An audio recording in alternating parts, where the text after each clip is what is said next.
皆さん、こんにちは。アボちゃんの観察日記です。今回は PW さんのルドベキア、2023年から2025年の観察日記をお届けします。我が家では、このオレンジ色のキャニオンレッドと、こちらの緑がかった黄色に咲くフォレストグリーンを育てています。どちらもとても美しくて、この花が咲くのを楽しみにしています。そうなんです。このルドベキアは耐寒性多年草なんです。こんな美しい顔のお花が毎年こんなにたくさん咲いてくれたら嬉しくなりませんか？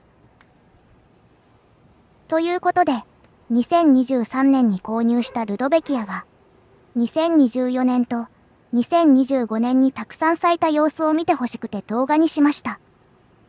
また株分けで増やしたり鉢植えだけでなく花壇で育てた場合の経過も動画に収めましたので、そちらもご覧くださり、知っていただけたらと思います。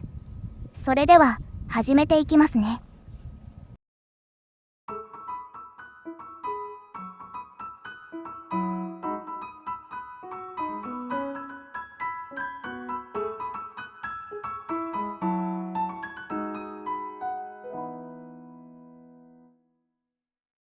2023年7月4日。購入後の2つの苗を1つの植木鉢に一緒に入れて育てていました。花が咲き出した頃はこんな感じでした。7月11日。購入した1年目からとても綺麗。7月21日。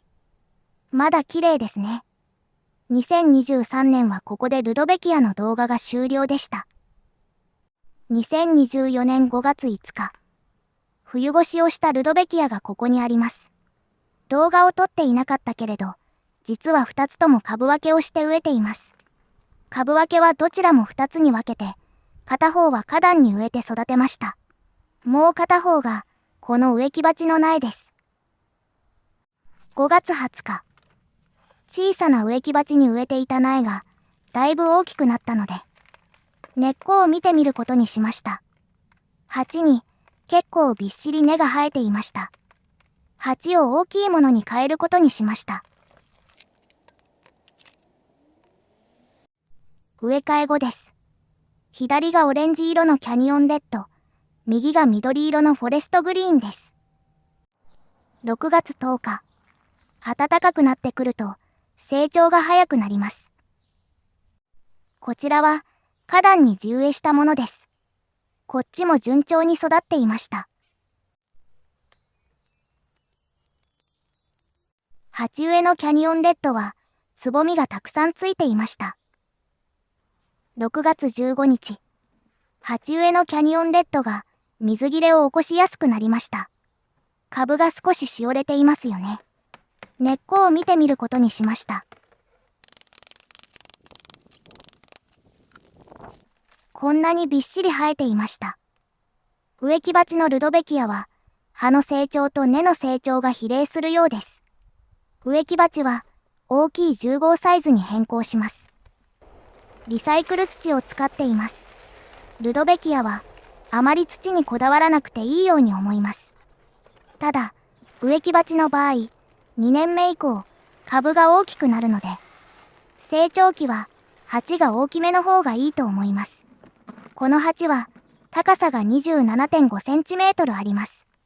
株分けして苗を2つに分けてもこのくらいの土が必要です。水切れを起こすとこのように株がパカーンと開いていきます。急いで植え替えをしていきます。植え替えが終わったら株を支える支柱をします。一度倒れかけた枝はまた倒れやすいので、支柱をして枝を上に向けておくと見栄えが良いと思います。このような丸い輪っかの支柱が使い勝手が良いです。植え替えたらしっかりお水をあげます。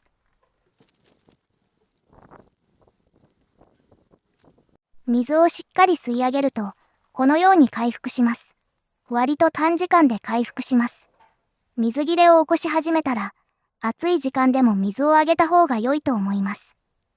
フォレストグリーンも同様に鉢増しして10号サイズにしました。翌日の6月16日、キャニオンレッドが咲き始めました。6月19日、花壇の方もつぼみが上がってきました。6月25日、植木鉢のキャニオンレッド。すごく綺麗。植木鉢のフォレストグリーンが咲き出しました。花壇はこんな感じ。花壇のフォレストグリーン。こっちはたくさんのつぼみがついていました。6月30日。こんなにたくさん咲きました。キャニオンレッドは一斉にたくさん咲く特徴があります。フォレストグリーンは花が少し大きくて、周りに余裕を持って咲くようです。花壇のキャニオンレッドもたくさん咲きました。もともとは一つだった株を二つに分けて育てたものですよ。2年目なのにものすごく増えるんですね。こっちは花壇のフォレストグリーン。フォレストグリーンもキャニオンレッドほどではないけど、2年目でたくさん増えます。それにこんなに美しいべっぴんさん。フォレストグリーンは色が何とも言えないですね。7月7日。そろそろ終わりそう。花壇も終わりそう。こっちはもう少し見られそうかな。8月13日。花壇のフォレストグリーンももう終わり。キャニオンレッドもこんな感じ。8月23日。花を切ってしまった後の植木鉢のルドベキア。ここから少しずつ枯れていきます。9月28日。花壇では地上部がすっかり枯れました。この後、枯れた部分は取ってしまい、花壇は完全終了。花を植える場所が限られているので、花壇に植えて枯れたものは一年草として区切りをつけることにしました。同日の植木鉢はこんな感じ。植木鉢も枯れてはいくけれど、完全に枯れるということはないようです。枯れた部分だけを取り除いていきます。枯れた部分を取り除くと、こんな感じ。春が来て芽吹いてくるまで、このままにしておきます。水やりは、土の表面が乾いたら、ほどほど程度にあげます。2025年3月12日。春が少し感じられるようになった頃、ルドベキアは活動し始めます。2024年に伸びていた茎は枯れていきます。この時、枯れた茎に葉が出ていても、暖かくなるにつれて葉ごと枯れていきます。これから新しい葉が育つのに、枯れた茎が邪魔になるので取り除きます。新しい土に植え替えをします。ついでに根の様子も見ます。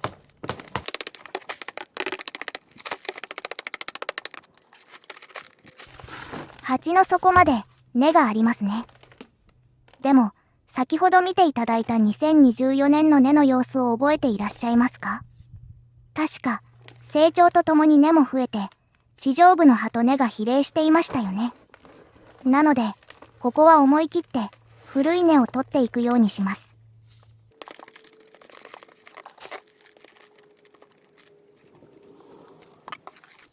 この辺まで土を落としたら、あとは少しずつ優しく土を取っていきます。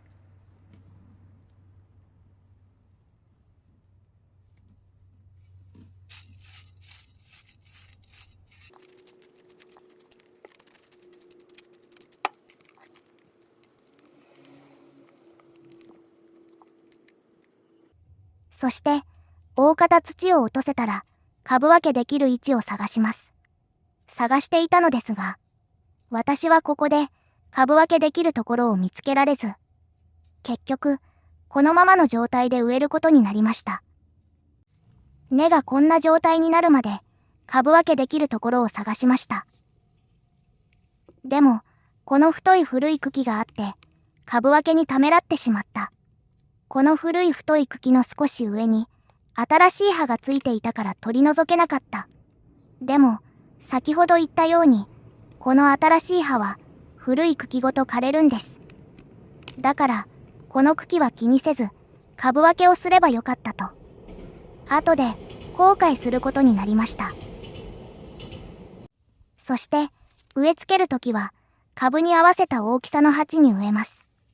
ここから地上部も根もぐんぐん伸びていきますが、土の通気性が良い方がいいので、株に合わせた鉢を選びます。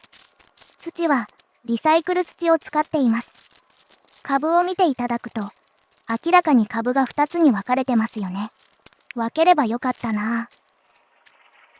3月22日。植え替えから10日後。残っている古い茎を引っ張っても抜けません。もう、しっかり根付いているみたいです。春の植え替えの時に、根をあのぐらい切ってしまっても大丈夫なんですね。4月4日。こちらは、冬越しをしてまだ植え替えをしていなかったフォレストグリーン。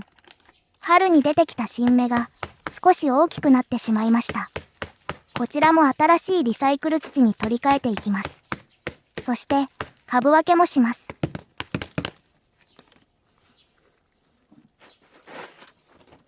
こっちも鉢底まで根が伸びてますね。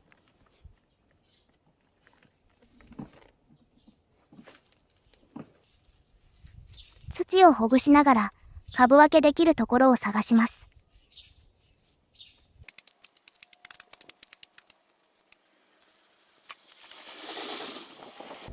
株分けできるところは手で探っていると、なんとなくここだというところが見つかります。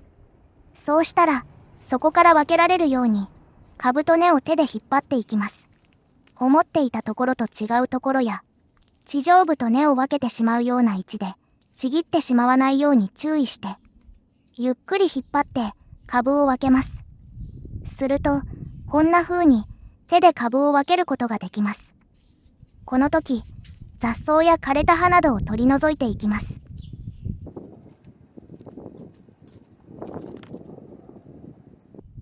分けた株の中にまだ分かれそうな小さな株があったので、この時はこれが株の成長の邪魔になるように感じて取り除きました。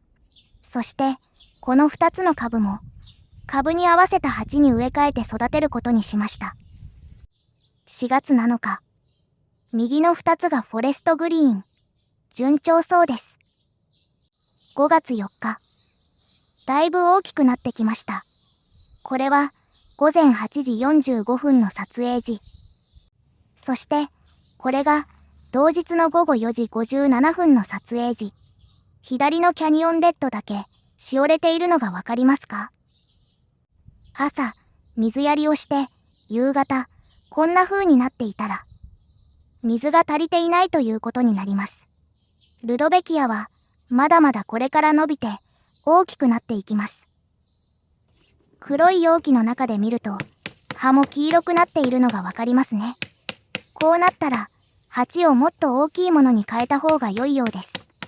根っこを見てみることにします。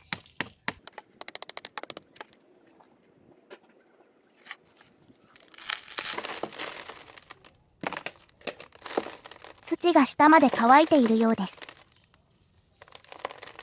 根もそこまでしっかり生えていますね。ここまで育ったら、いよいよ最後の移植です。昨年同様、直径30センチメートル、深さ 27.5 センチメートルの根張り鉢、10号に植え替えます。これは、株分けをしていないままですので、当然、この後、成長が進むと、水が足りなくなってきます。この植木鉢サイズだと、この株の半分くらいがちょうど良いと思います。この後の開花後の様子を見てもらったら分かっていただけると思いますが、株分けをしていないこちらのキャニオンレッドは、後で支柱をして支えないと花を維持できませんが、株分けをしたフォレストグリーンは支柱なしで花を維持できています。ですので、今回はこの株の大きさでの移植ですが、本来はこの半分くらいの大きさの株が、このくらいの鉢に適合しやすいということをお伝えしておきますね。5月8日。まだ大きな10号鉢に移植していないフォレストグリーンも、葉が黄色くなってきました。こちらも移植していきます。根っこを見てみます。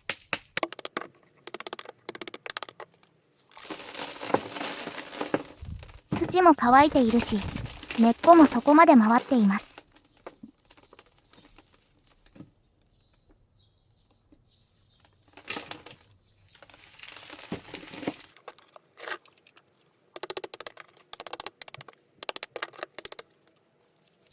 もう片方はどうかな。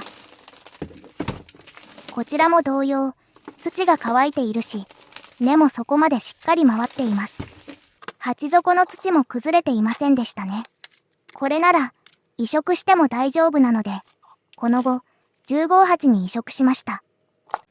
移植後の様子です。ルドベキアは鉢の土を崩さなかったら、移植後株が傷んだりすることはないように思います。根が土と活着しやすいのだろうと思います。少し面倒ですが、何回か移植をしてあげる方がいいのかなと思います。冬越し後のフォレストグリーンの株分けで出たこの小さな苗ですが、実は試しにと思って小さなポットで育てていました。1ヶ月くらいでこのくらい育ちました。こちらも根を見てみます。そこまでは根が届いてるけど、少し少ないですね。でも、葉が順調に大きくなってきているので、移植することにしました。今まで植えてたポットより、ちょっと大きめの植木鉢に移植しました。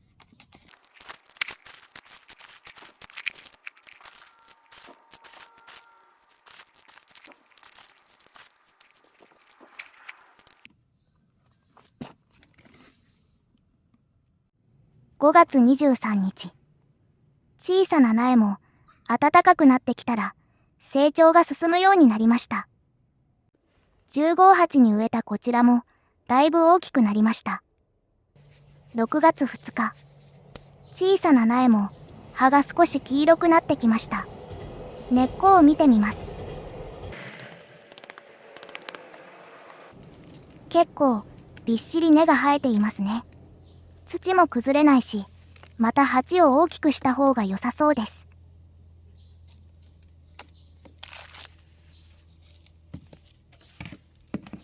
このくらいの鉢に植え替えて様子を見ようと思います。6月3日。キャニオンレッドのつぼみがたくさんできていました。6月8日。どれも順調に育っています。6月13日。キャニオンレッドのつぼみが咲きかかって花の色が見えてきました。でも株が大きすぎて横に垂れている枝も出てきました。キャニオンレッドは支柱を立てて針金で周りを巻いて固定しました。こんな感じで巻いて固定しました。フォレストグリーンは支柱なしで自立しています。咲きかかってる花もありますね。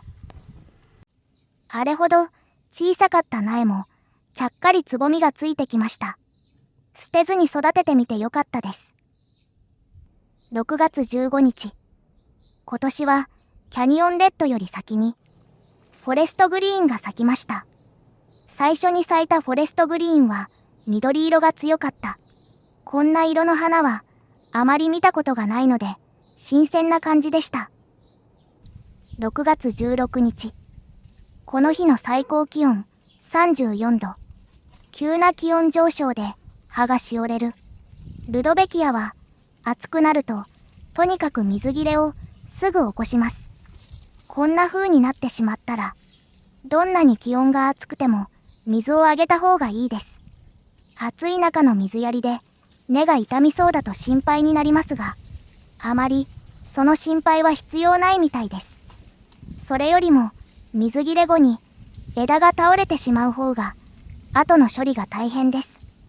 本当はこんな風にしおれないのがいいけれど、こんな風でも水をあげれば回復するので、しおれたらすぐに水をあげるようにしてくださいね。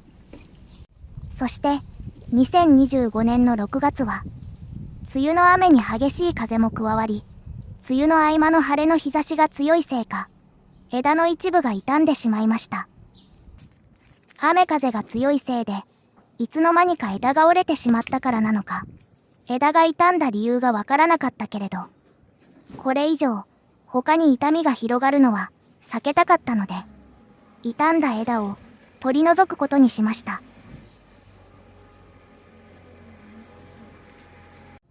6月20日。傷んだ枝を取り除いた後は、幸い、それ以上悪くならずに済みました。6月21日。花が見頃になってきました。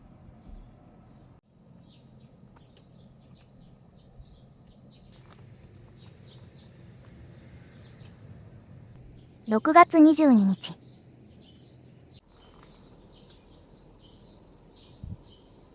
6月27日。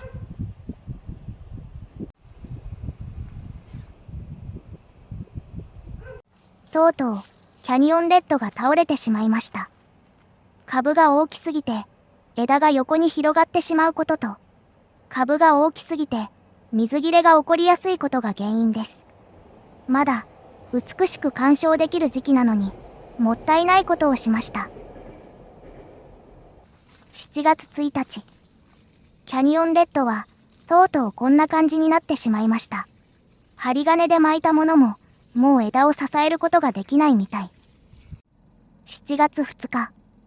キャニオンレッドは、思い切って、丸い支柱に詰め込んで支えました。花はこんな感じ。